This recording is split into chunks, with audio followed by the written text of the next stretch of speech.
We are together because we are together because you see how my voice, I'm playing to the whole system.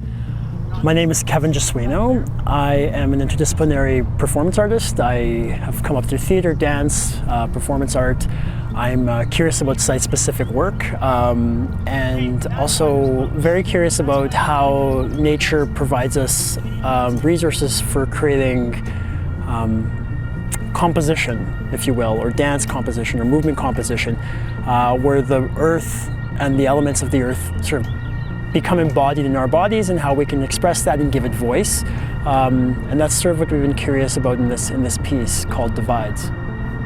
So Jean-Louis and I have been, confabing a bit over the past few years just about collaborating, and JL is very curious about interdisciplinary work, and has a real rooting in voice and choir performance.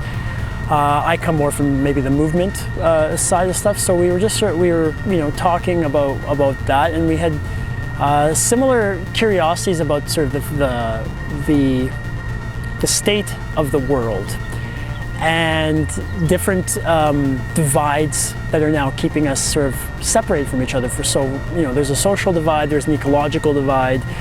For whatever systems are at play, probably human systems that are at play, have created some sort of conquer and divide approaches. And so, even just thinking about how we think about colonized land, how our minds have been colonized to sort of not understand that we are part of nature, and that we are then socially from each other ripped apart, because of things like social media and the algorithms of social media, that opinions separate people, and we forget what the real ground of this all is that this is humanity as extension of this thing that we call home, called Earth. That is our common ground.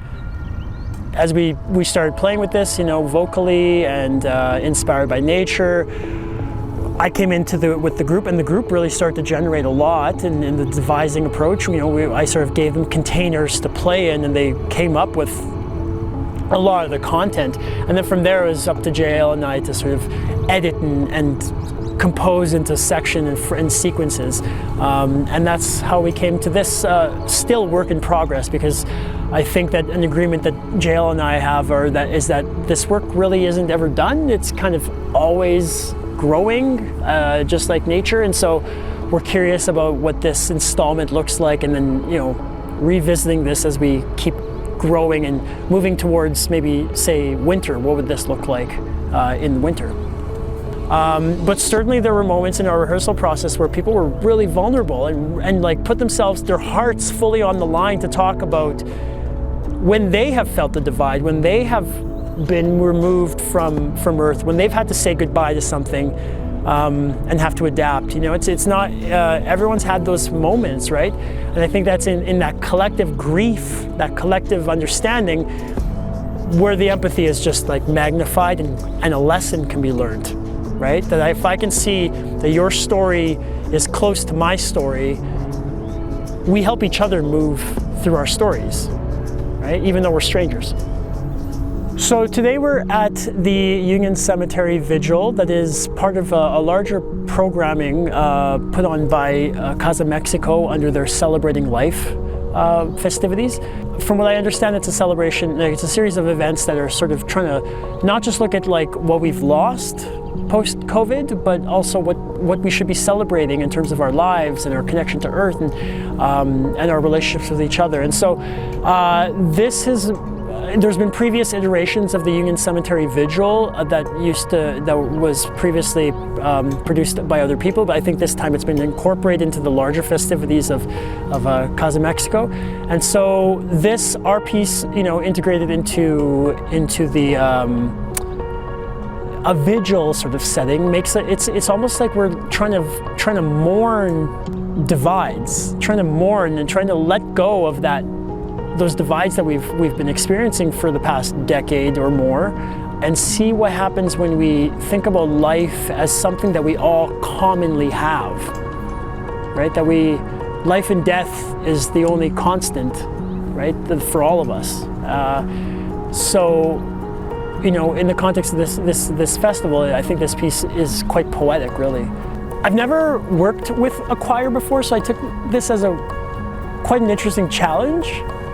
I have a history, my long time ago training was in musical theater, so the vocal apparatus isn't anything new to me, but it was certainly in different territory, different world, me coming in as a mover and being like, okay, how do I express vocally?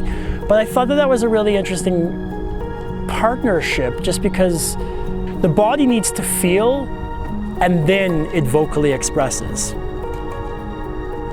It's a bit backwards if we just vocally express and the body's not feeling it. That's actually kind of maybe what the problem is with the world today in terms of our social media problems, is that we vocalize, but we don't actually sense into our bodies the complexity of what we're saying, right? And so I found this really interesting, and it was just so easy when you have like such a talented group of people to generate, because they come with those skills already of vocalizing. So all I have to do is create a container of sensing, and the voice will speak for them, right? So it was quite interesting to work with the choir.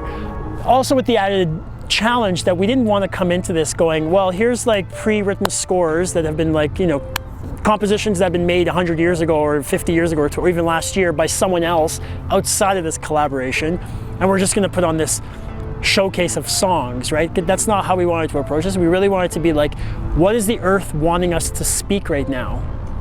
And and letting that come up through our feet and vocally express, right? And I think that we've captured a real honoring of the earth, or in particular a tree that symbolizes the earth. As all my Indigenous knowledge keepers and all the Indigenous brothers and sisters that I know in my community have taught me so deeply, that it's all about all our relations. It's all like the healing process right now is about fixing all our relations, and the earth being the base of all of that. If we can figure out how to relate and soften into accepting humanity as part of earth, then we can probably fix a lot of the social problems that we have in society, you know. And I'm saying that completely from a place of privilege, saying that, you know, but I recognize that the empathy needed to understand social systemic problems under all of that is going to be taught by the earth. The earth will teach us how to be empathic, right? If I could be holistically empathic to the ants, the worms, the wind, and understand that that's a whole system that needs to coexist and find balance, it's going to be the same thing between you and I. That we need to coexist and try and find a balance somehow, and that it's not going to work if I'm absolute and adamant about my opinion.